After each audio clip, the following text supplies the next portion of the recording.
I'm going to share with you a few pointers I learned about installing hinges. I don't like it when they squeak. I don't like it when there's torsion on them. I want the door to open and close in a smooth fashion. So I've kind of got a way to do this that I think helps you get them on there straight and true so you eliminate those problems. So the first thing I did, well, I got 3 hinges here. There's 3 of them in all. Got these at the home center. They're 4¼ inches wide here on the wide part. They're for a gate or something. I'm not even sure. Some kind of an external hinge.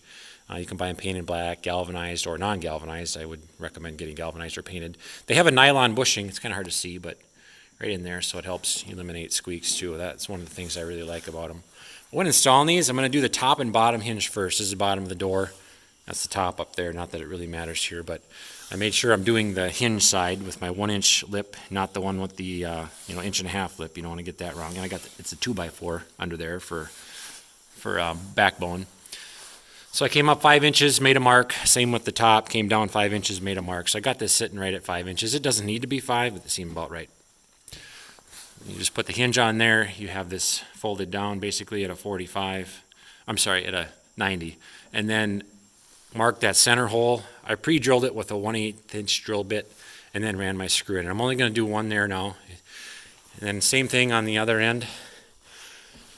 Just folded that hinge down, marked my hole, pre-drilled it, put the screw in, got it into a lot of that right in the center of that 2x4 on the other side.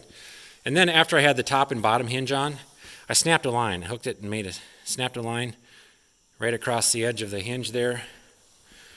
Made sure I got them both from one end to the other.